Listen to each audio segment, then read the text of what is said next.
Welcome back to another technical deep dive here in the debug zone. Today, we're tackling a big question and breaking it down with insights from other users. Hopefully, this clears up some misconceptions and helps you get the answer you need.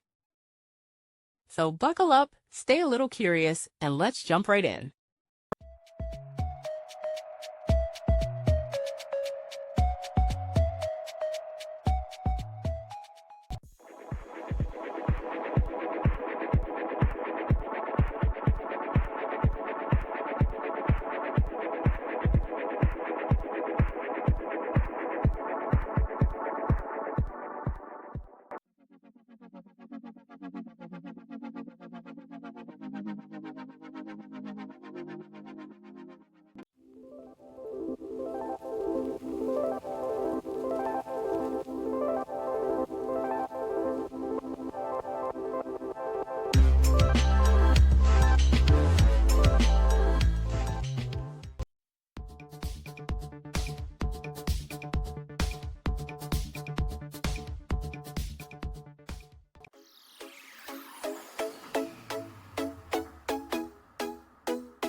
And that's a wrap.